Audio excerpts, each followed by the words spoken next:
welcome Mr. Deepak Singh Thakur, Power to Conversion Business Director, India, Socomec Group. Can we please put our hands together and welcome him up on stage?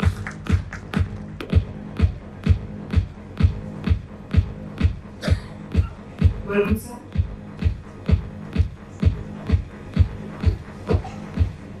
Thank you very much.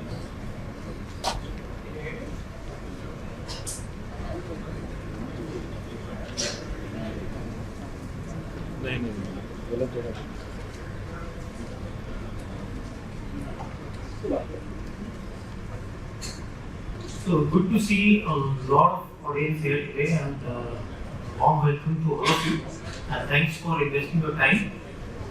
And I would like to start my session out here.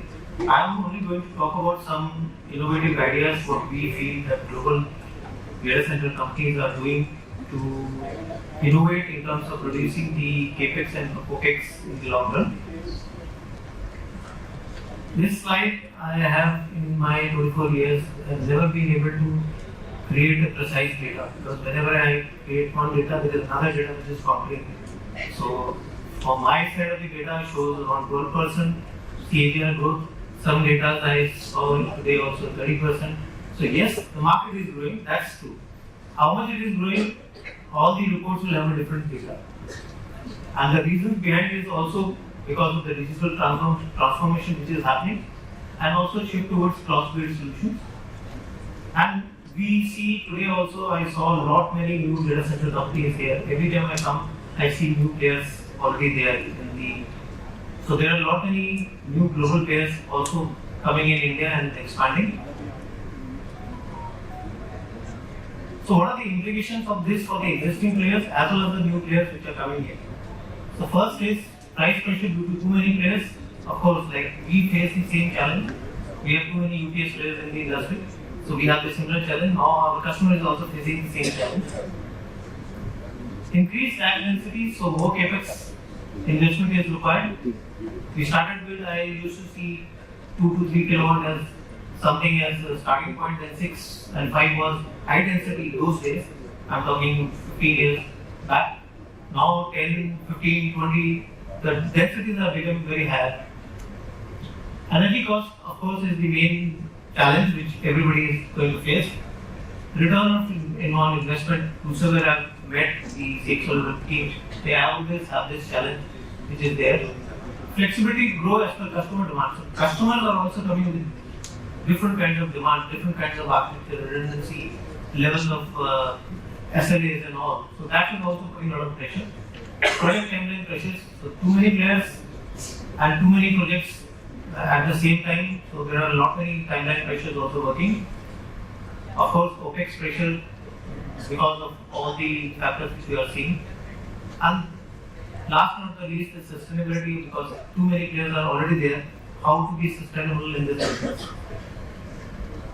So what are the solutions? So the first steps, if you see, most of the companies are doing cost cutting measures, or they are trying to deploy energy efficient initiatives, or increase price to customer, which is I think the toughest thing which we have also experienced, and so the industry is coming back to our customers also. They cannot increase their pricing also. So what they have to do is optimize the designs or optimize the way they are bringing their solutions to the market.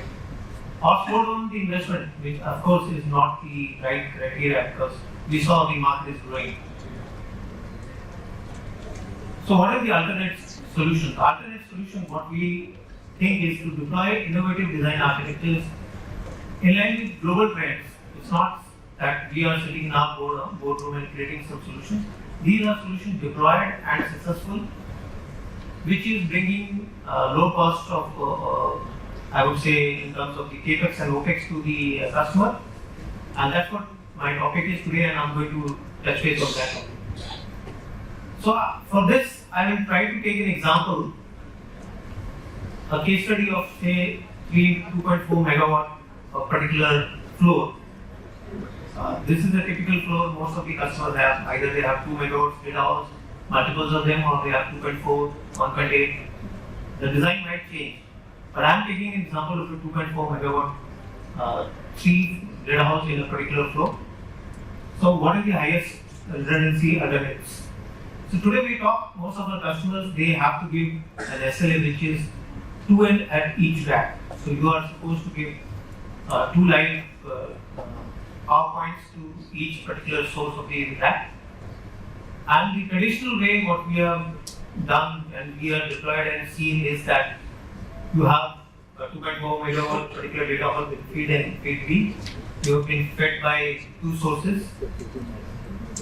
Their typical designs are basically 4 into 600 kilowatt or 2 into 1.2 megawatts on each feed. So this is the traditional design, and this is where you are replicating identical set of user systems in both sides to meet and achieve 2N to the particular rack. And of course, for 3 numbers of 2N for 2.4 megawatts, this is how the architecture looks like in the traditional way. So too many UPSs, too many batteries and all PDUs. So 3 sets of 4 into 600 kilowatt for a 2N or 3 sets of 2 into 1.2 megawatt 2N UPS are required. Now that was for one floor. Now if you have a data hall, if you have all the 3 you actually need 24 numbers 600 kilowatt or 12 numbers 1.2 megawatt UPS along with batteries. You have 24 300 kilowatt PDUs, so that means around 48 numbers total. No SKs required in the solution. So maximum utilization rate of the investment which you have done is 50% because you are deploying an identical mirror to mirror side of the power side, both sides. And at one point of time you are only utilizing only 50% of that. Of course, high side and low side also have a higher side. TCO definitely will be higher.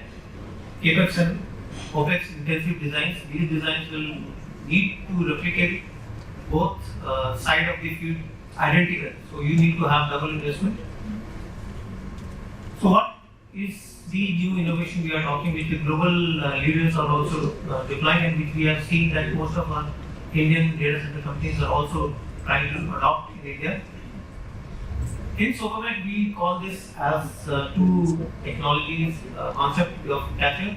One is the hot mod, which is basically a Socomec hot swappable module UPS catcher redundant architecture. The catcher remains the same, architecture remains the same, only thing is the component changes from hot swappable to a monolithic modular construction system. So these are the 2 design architectures which we have based on our customer experiences and our dialogues with the customer, we have adopted. So what is the new innovation designs where the CAPEX can be reduced? So the architecture, like for example, previously you saw 2N architecture having 2 identical feeds. Here you have 600 kilowatt plus 50 on each side of the rows, 4 of them to meet 2.4 megawatt, and a catcher UPS which can be 600 or which can be 1.2 depending on your level of redundancy and comfort level which you want to do. I have shown 1.2 here. Along with the SPS with the PDUs, this catcher will help you in terms of the redundancy levels to be achieved with less number of UPS already there. Now this 2.4 can be with the 600 kilowatt or it can be with the 3 numbers of 1.2 megawatt. Plus 1. So you have 2 numbers 1.2 feeding the main loads and 1 catcher UPS acting as a catcher to both the UPS solutions. So that was the previous one slide, was more on the modular hot circle. This is the modular, I would say the monolithic modular construction design. This is where we have 3 numbers of 1.2 megawatt for a 2.4 megawatt kind of a data hall. Now if you see here also the redundancy level to the rack level is 2N. So at nowhere we are compromising on the redundancy levels or the availability levels which you are having an SLA with the customer. So that remains the same.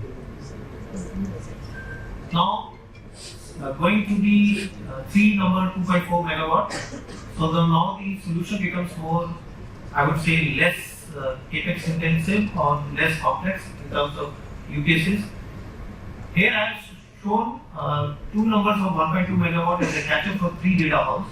It can be 1 also. This is an optional design where if the customer feels that okay, we are having 3 data halls, then we have one more as a catcher redundant. So they can have either 1.2 megawatt single for all the 3 data halls, or they can have two numbers for 1.2 based on the SLAs or based on the comfort level their end customer is demanding to them. Now, we saw that 2N traditional architecture required 24 numbers 600 or 12 numbers of 1.2 megawatt. The catcher arrangement will require 7 or 8 numbers depending on the architecture of the catcher you are designing. If you are using double catcher, then it is 8 numbers of 1.2 to each, 3 numbers of 2.4 megawatt data out. And both solutions actually keep 2N redundancy in each rack.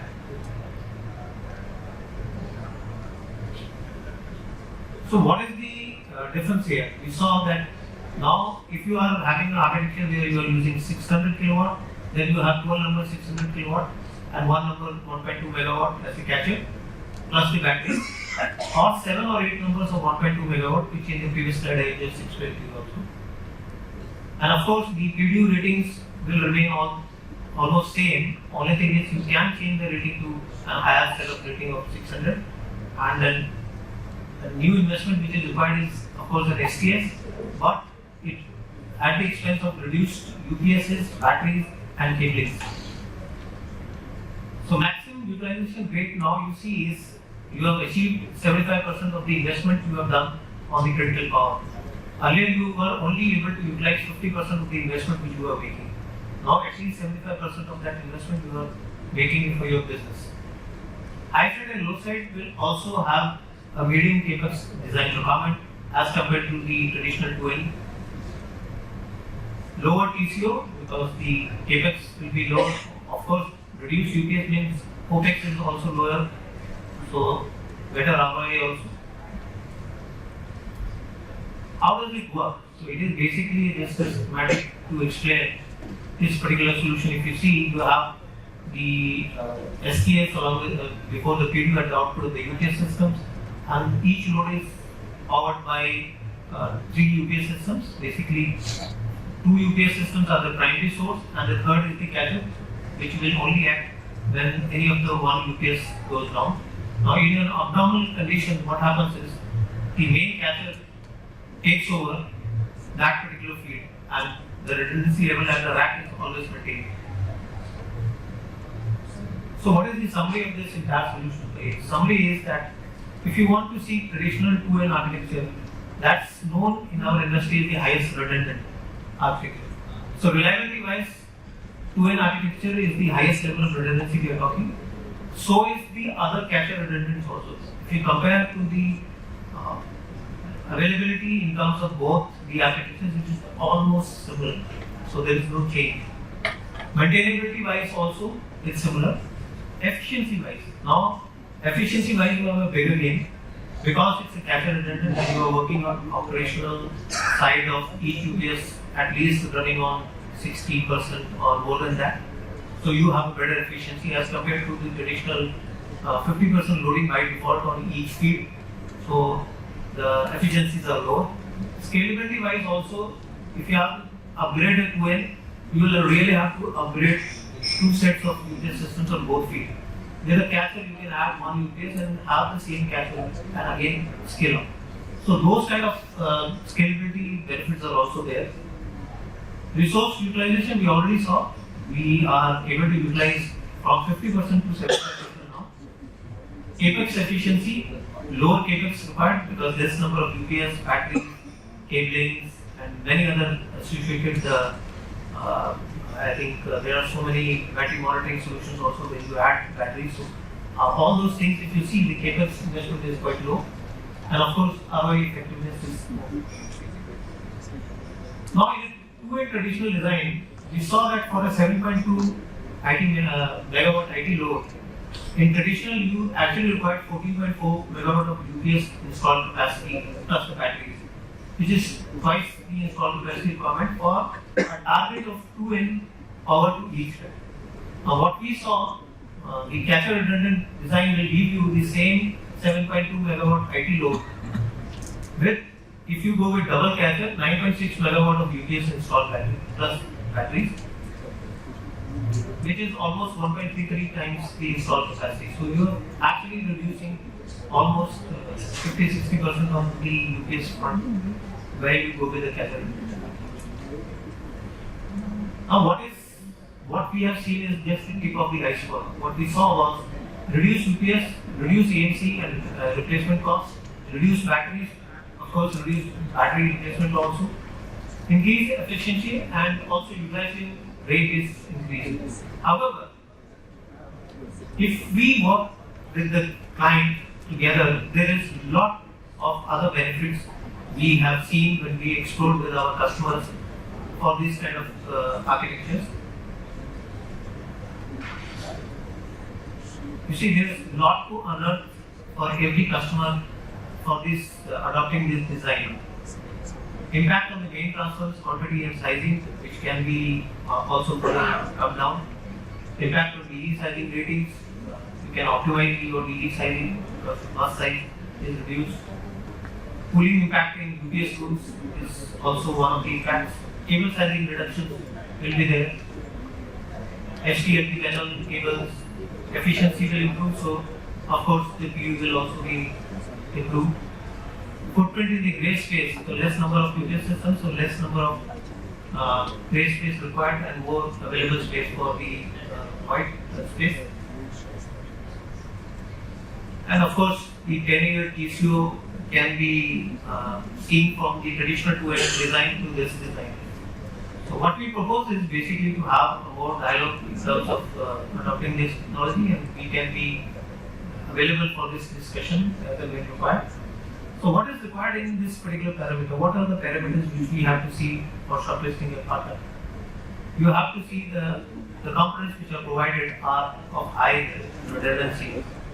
So the intrinsic redundant components of the UPS solution or the solutions which you are adopting, because now you're reducing the capex on the more number of UPS systems, so you need to have more resilient kind of solutions.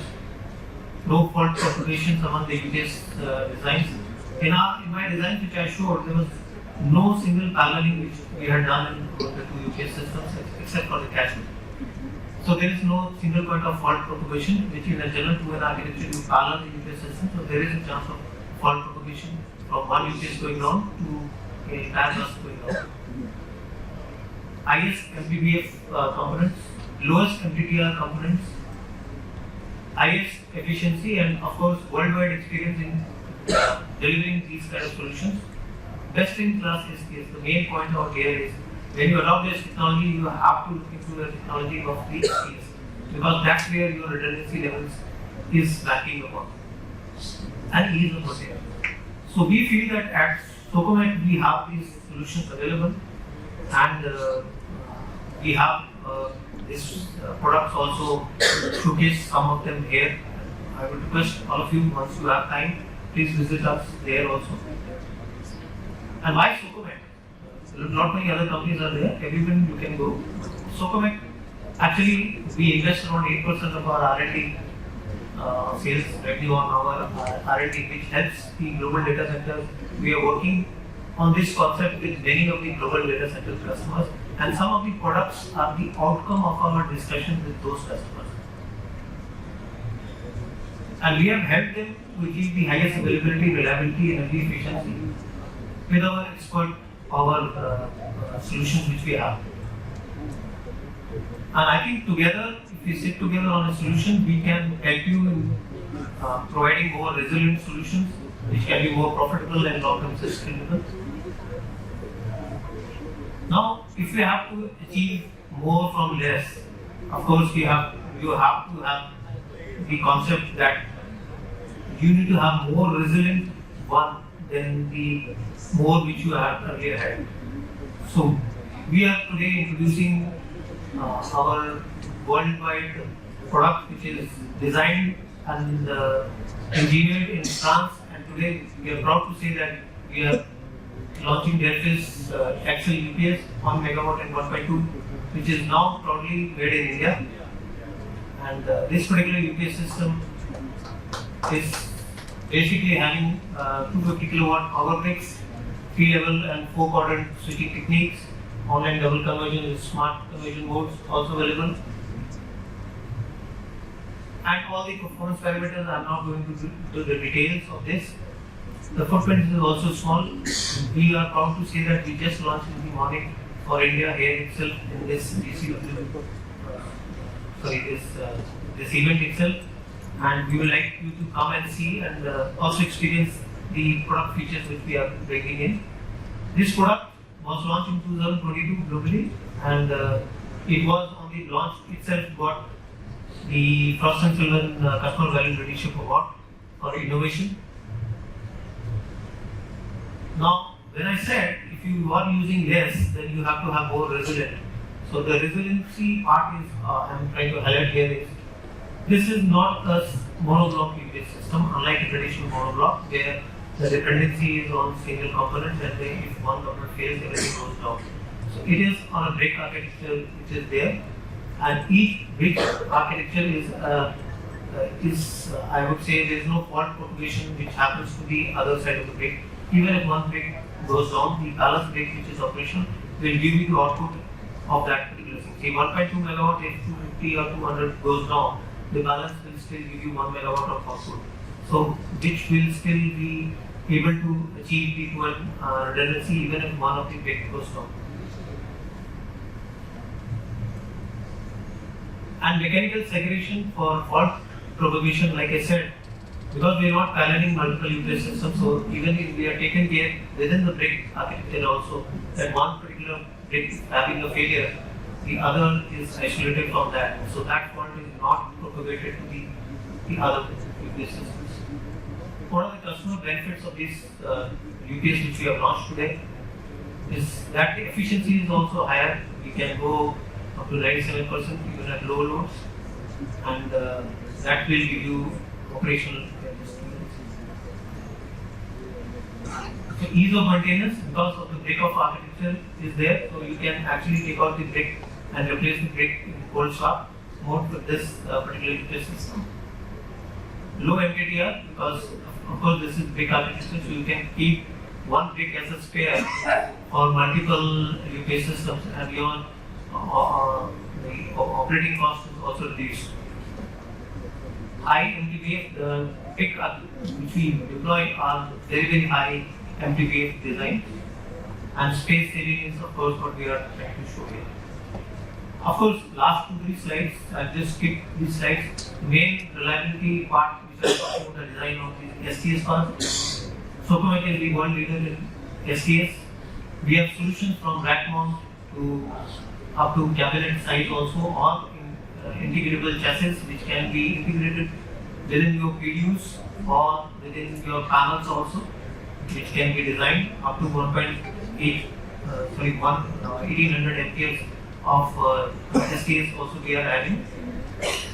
And we are also having Socomec ATS solutions which are deployed at various levels of BD to AD changeover or for the chiller changeovers, which are solutions available with us and very high reliability. And last, this is the set of solutions which we are having for your data centers, where starting from complete various network analyzers, power meters, to ATS, UPS, to STS, and also STS plus PU as an integrated solution. So with that, I thank you all for your patience. Thank you.